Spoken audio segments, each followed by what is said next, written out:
Nah, kamu siapa namanya? Ibrahim. Ibrahim. Iya. Nama saya Rasyad.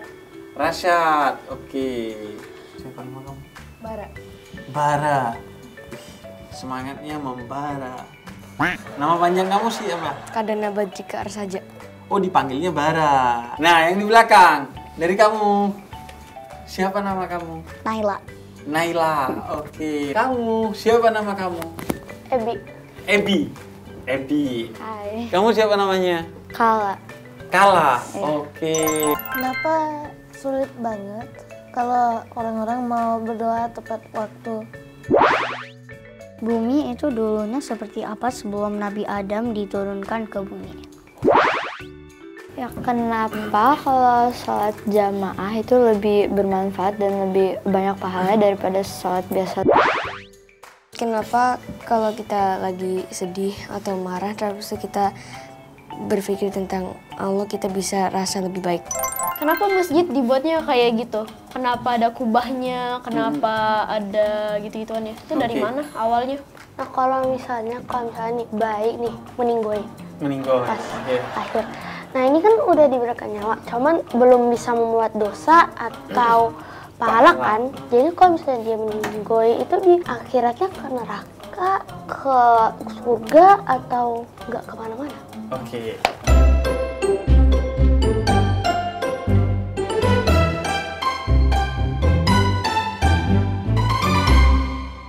Ngomong-ngomong, aku suka loh sama stylenya kalian.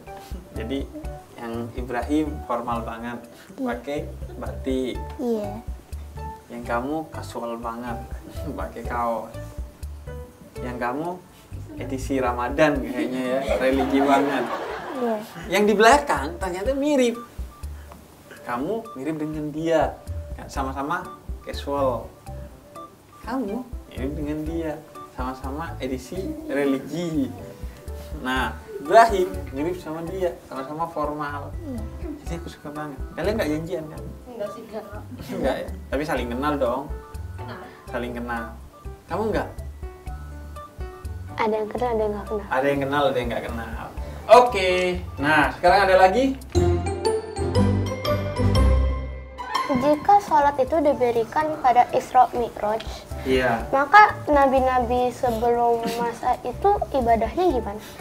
Nah, sholat itu kan ibadah yang langsung diterima oleh Nabi Muhammad dengan bertemu langsung kepada Allah di Di langit ke atasnya.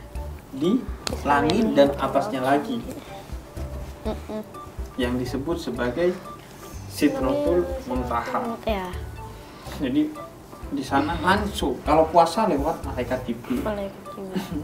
zakat lewat malaikat Jibril, haji lewat malaikat Jibril, sholat spesial Allah langsung ngasih kado kepada Nabi Muhammad ketika Nabi Muhammad Mi'raj. Nah, sebelum itu gimana sholatnya para nabi, termasuk Nabi Muhammad sebelum Mi'raj? Jadi Nabi Muhammad itu kan Isra Mi'raj ya. Isra tuh dari Masjidil Haram di Mekah ilal Masjidil Aqsa di Palestina. Jadi Nabi Muhammad sebelum Mi'raj itu pergi dulu ke Masjidil Aqsa. Naik yang namanya Buraq. Ya. Jadi dengan kecepatan yang sangat cepat. Dulu orang bingung, kok bisa ya? Ya itu namanya mukjizat. Buktinya sekarang bisa kan naik pesawat bisa cepat. Pesawat bisa. Dulu karena kita nggak ngerti dengan teknologinya, Nabi Muhammad dikasih mukjizat. Dulu kita bilang nggak masuk akal dari Masjidil Haram ke Masjidil Aqsa cepat. Tapi sekarang jadi masuk akal. Padahal nggak pakai mukjizat, Nggak pakai pakai mukjizat. teknologinya manusia, apalagi pakai teknologinya Allah. Jadi dari Masjidil Haram ke Masjidil Aqsa. Nah di Masjidil Aqsa Nabi Muhammad itu sholat. Padahal belum nerima perintah sholat. Apa sholatnya Nabi Muhammad? Nabi Muhammad sholat 2 rakaat. Yang menurut para ulama sekarang itu dikenal sebagai sholat tahiyatul masjid. Tahiyatul masjid. Iya. Jadi kalau kita masuk masjid, menghormati masjid, kita sholat 2 rakaat. Yang dibaca oleh Nabi Muhammad apa? Yang dibaca oleh Nabi Muhammad surat Al-Fatihah dan surat Al-Ikhlas. Al-Ikhlas. Ada yang hafal surat Al-Ikhlas? Yang Qul Huwallah kan? Iya. Qul huwallahu Ahad. Allahus samad. Lam yalid wa lam yulad wa lam yakul lahu kufuwan ahad. Jadi itu baca surah Fatihah terus Al-Ikhlas. Dari mana taunya? Kan belum diperintahkan. Kata Nabi Muhammad, malaikat Jibril yang datang kepadaku dan ngajarin dua hal. Satu sholat, yang kedua wudhu. Ngajak istri tercintanya Sayyidah Khadijah sholat. Ngajak sahabat-sahabatnya sholat. Jadi udah sholat. Nah di luar sholat, apa yang diajarkan oleh Nabi Muhammad? Kata Nabi Muhammad, pertama adalah jaga kehormatan diri. Jadi ajaran sebelum Nabi Muhammad itu dapat sholat, puasa, zakat, haji, kata Nabi Muhammad, jaga kehormatan diri. Jangan melakukan hal-hal yang nggak pantas. Nah kayak sekarang tuh di TikTok, Oh iya. hal-hal yang nggak pantas jangan dilakukan. Jadikan TikTok itu tempat kita berkarya. Bisa nyanyi di TikTok. Bisa main biola di TikTok. Wah, apalagi kalau parkour di TikTok itu kan banyak kan yang suka. Ya. Bukan malah melakukan hal-hal yang memalukan. Kemudian yang kedua kata Nabi, jujur. Sebelum ngajakin sholat, ngajakin jujur. Jangan nyebar berita-berita bohong, jangan berbohong. Karena kalau berbohong sekali, besoknya harus bohong lagi untuk menutupi kebohongan yang kemarin. Karena jujur emang kadang pahit, tapi bohong udah pasti racun. Jadi itu. Nah, jadi Nabi Muhammad tuh udah sholat, sama Nabi Muhammad tafakkur. Tafakkur tuh memikirkan kebesaran Allah. Kayak Nabi Muhammad mikir, masa bumi yang besar dan indah ini nggak ada yang menciptakan? Nggak mungkin, kata Nabi Muhammad.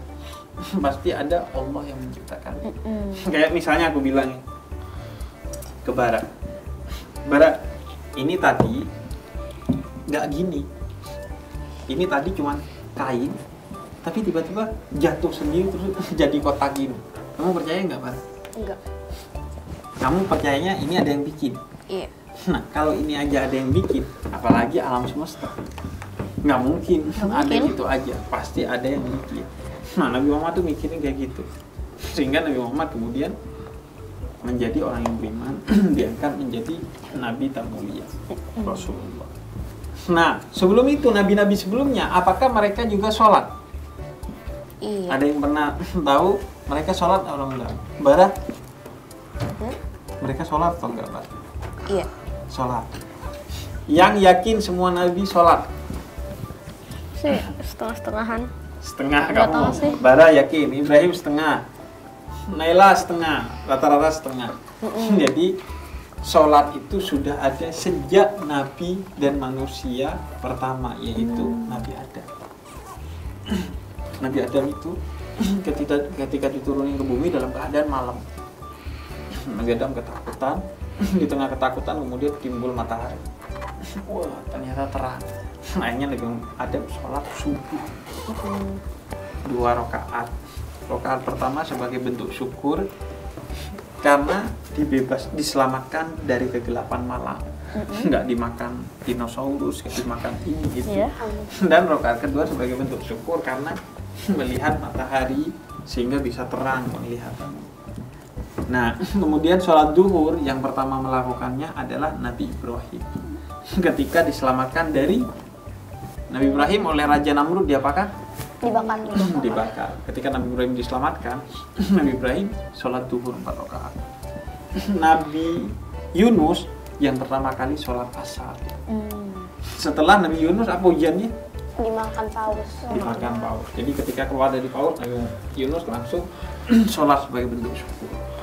Nah, yang pertama kali melakukan sholat 3 rakaat yang kemudian disebut dengan sholat maghrib itu adalah Nabi Musa. Dan yang pertama kali melakukan sholat isya adalah Nabi Isa. Jadi semua nabi itu sholat. Nah, disempurnakan oleh Nabi Muhammad. Nah, selain itu nabi-nabi sebelum Nabi Muhammad itu punya ibadah-ibadah lain juga. Salah satunya, misalnya kurban, ibadahnya Nabi siapa yang pertama kali? Ibrahim sama Ismail. Ibrahim sama Ismail. Kemudian sunat. Tahu nggak Nabi yang pertama kali sunat? Soalnya kan Nabi Adam masih dia Nabi Ibrahim. Nabi Ibrahim. Yang pertama kali ngajarin sunat itu Nabi Ibrahim. Jadi semua nabi-nabi itu dengan ibadahnya sendiri. Jadi sholat itu udah ada dari awal Nabi, yaitu Nabi Adam. Kenapa masjid dibuatnya kayak gitu? Kenapa ada kubahnya? Kenapa ada gitu-gituannya? Itu dari Oke. mana awalnya? Oke, jadi masjid itu adalah bangunan tempat kita bersujud kepada Allah. Itu artinya masjid. Iya. Pokoknya dimanapun kita bersujud kepada Allah, artinya kita masjid. Masjid. Kamu sujud di sini, berarti ini jadi masjid bagi kamu. Di masjid. Iya. Kecuali di kamar mandi, nggak boleh karena kan najis. Iya, najis. Kamu di depan, kamu sholat di sana, maka itu jadi masjid buat kamu. Jadi masjid itu semua tempat yang kamu gunakan untuk memuji Allah, untuk bersujud kepada Allah. Nah, bangunan masjid itu adalah bangunan untuk membuat kita lebih nyaman dalam beribadah. Nah, bentuk bangunannya bebas. Yang penting masjid itu adalah tempat untuk kita bersujud, yang di sana tidak ada unsur-unsur kesyirikan karena kita hanya bersujud kepada Allah, dan tempat itu diizinkan untuk digunakan bagi kita beribadah. Nggak boleh ditanyanya orang lain karena masuknya kita mencuri. Nah, bangunannya seperti apa? Terserah. Nah, sesuai dari arsitektur tadi. Nah, arsitektur di luar sana dulu pakai kubah. Dulu pakai kubah. Pakai kubah. Maka pakai kubah lah di Timur Tengah, pakai kubah. Sampai ke Indonesia pakai kubah. Tapi kemudian ada banyak masjid di Indonesia yang sesuai dengan arsitektur Indonesia. Contohnya masjid di Kudus sana, pakai menara, kemudian bentuknya nggak kubah, tapi kayak segitiga gitu. Jadi itu tergantung budaya. Kalau kamu lihat masjid yang di Afrika, malah arsitekturnya khas Afrika, kayak tanah kubus gitu. Jadi itu sekali lagi tergantung pada arsitekturnya setiap negara masing-masing. Kenapa pakai kubah? Tahu nggak? Kenapa? Kenapa pakai kubah? Itu karena dulu nggak ada speaker. Oh, dulu nggak ada speaker. Nggak ada speaker. Jadi biar suaranya kedengeran sama semua orang masjid, jadi pakai arsitektur kubah. Sehingga kemudian suaranya tuh mantul di dalam, kedengeran semua. Nggak kayak ruang ini dong. Ruang ini dibuat jadi kalau ini nggak kan mantul. didesain ruang ini sebagai studio. Studio. Nah, ini kan arsitekturnya sesuai studio. Makanya ada peredamnya. Biar suaranya nggak gaung. Karena sudah ada audio nih di kita. Jadi dibuat jadi seenak, senyaman sebisanya. Senyaman. Makanya sekarang kan masjid ada AC-nya. Ada AC. Enak Ada banget. AC-nya. Ada makanannya katanya. Ada makanan. Ada tempat ngecasnya. Bahkan yang mau tidur di masjid, kadang banyak masjid yang sudah memfasilitasi. Ada. Iya, karena di zaman Nabi, masjid itu bukan cuma tempat bersujud dalam sholat, tapi tempat apa? Tadi kata kamu tempat apa? Belajar. Tempat belajar. Tempat sahabat Nabi yang nggak punya rumah, tidurnya di masjidnya Nabi. Disebutnya sufah. Tempat mereka istirahat. Tempat belajar, tempat apapun kebaikan itu dulu dilakukan di masjid. Sekarang juga kan banyak masjid yang ada pengajiannya. Ada masih banyak Masih banyak. masjid yang aku dekat rumah. Iya. Suka ada ngaji-ngajian sebelum azan. Iya. Ada yang suka sholawatan, ada yang suka belajar ini dan itu. Biasanya ya aku lihat tuh orang kalau misalnya mau sholat harus kayak nunggu azan selesai. Nah itu wajib nggak untuk kayak nunggu azan selesai baru sholat, malah lebih baik pas azan sholat. Oke, jadi gini, azan itu penanda bahwa waktu sholat telah datang. Penanda lain waktu sholat telah datang kalau dulu ada yang namanya apa sih? Beduk. Beduk, ada kentongan. Kalian pernah nggak lihat masjid yang ada kentongannya. Nggak dipakai lagi. Kalau Nggak dipakai lagi sekarang, tapi dulu tuh pakai kentongan. Karena kenapa? Karena dulu kan nggak ada mie. Nggak ada. Jadi kalau adzan nggak kedengeran kejauhan. Jadi dulu pakai toa nggak ada. Jadi dulu pakai kentongan. Tong tong tong tong tong. Oh, berarti waktu ada. Kayak gini. Kalian ini nggak sih? Kadang malam-malam kalau kalian kebangun, pernah nggak dengar suara teng ketiang? Penanda jam. Sahur. Sahur atau teng jam 1 satpam tuh atau hansip teng jam 1 kalau 2 kali teng 2 jam jam 2 kalau teng orang jual es krim tengah malam. Nah dulu pakai kentongan, ada yang pakai beduk, nah ada speaker akhirnya cukup pakai azan. Nah juga sekarang ada yang baru lagi pakai di handphone. Ada kan azan yang di handphone kan aplikasi. Iya. Ada. Jadi zaman berubah. Yang penting adalah azan itu adalah penanda masuknya waktu sholat. Maka begitu waktu sholat masuk, ada penandanya atau tidak ada penandanya, maka kita sudah mendapatkan kewajiban untuk sholat. Misalnya kan kadang, kalian pernah nggak masjidnya lupa azan? Telat berapa menit? Telat kadang kan, kadang lupa. Oh, Selalu di Ramadan, tapi untuk maghrib selalu telatnya di maghrib deh. kayaknya perasaan kamu tuh saat karena lagi puasa, bukan telat. Jadi kan kadang kan azan itu telat, kadang ada yang lupa azan. Apakah kalau lupa azan berarti kita gak sholat? Enggak, karena itu penanda doang, tanda bahwa waktu sholat udah masuk. Nah, saat azan sebaiknya nunggu azan selesai. Kenapa? Karena saat azan kita diajarkan dalam Islam untuk juga menjawab azan itu sesuai dengan yang diazani. Setelah azan kita masih disunahkan untuk berdoa. Doa setelah azan kan. Kemudian baru kita masuk waktu sholat. Jadi sebaiknya nunggu adzan selesai dengan tetap mengambil ibadah-ibadahnya, yaitu menjawab sautan azan. Oke, gitu kira-kira. Jadi saya ketemu banyak orang yang biasanya cara pikirnya kayak gini, kalau tidak di Quran udah pasti salah.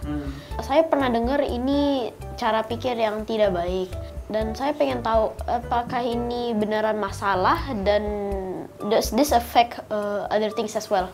Oke, jadi gini, ayat Quran itu tidak hanya ayat Allah, itu tidak hanya yang ada di Quran.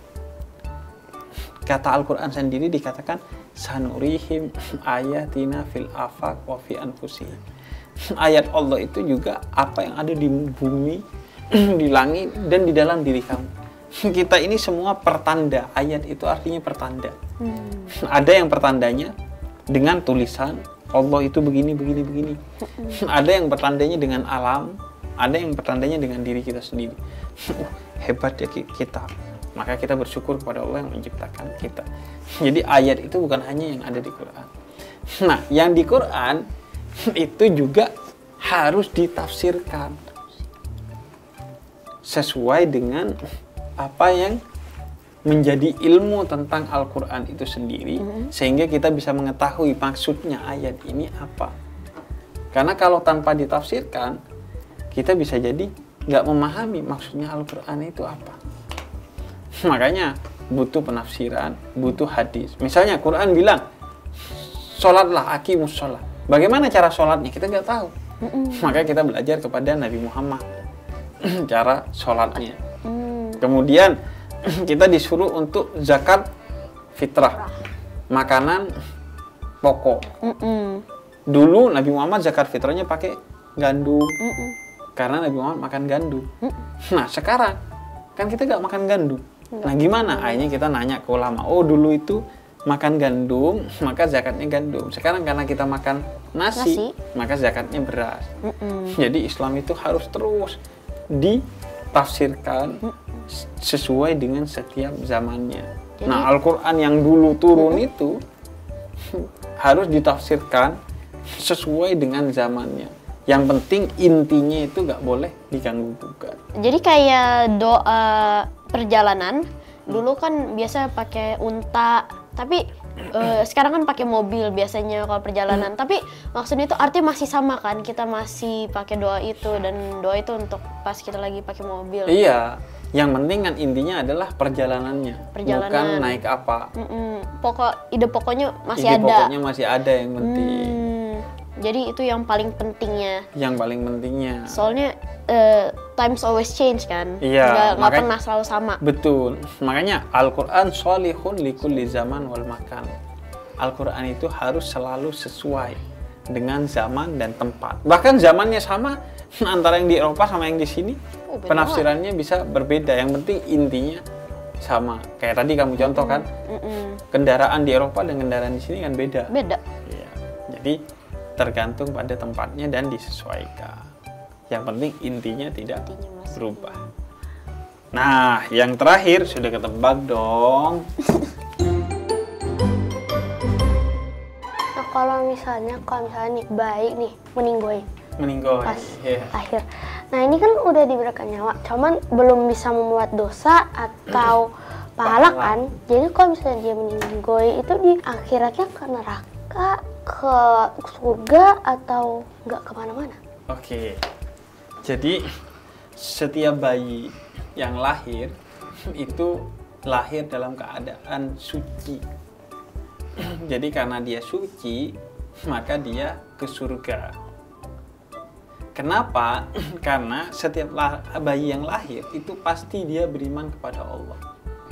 Soalnya sebelum kita diciptakan, kita semua itu di alam ruh udah berjanji kepada Allah.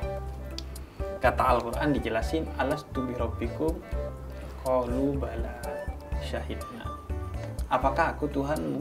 Iya, aku Tuhanmu. Iya, engkau adalah Tuhanku. Jadi sebelum kita lahir, kita itu semua udah berjanji kepada Allah untuk beriman kepada Allah. Makanya bayi, semua yang lahir itu pasti baik. Nggak ada tuh bayi yang jahat.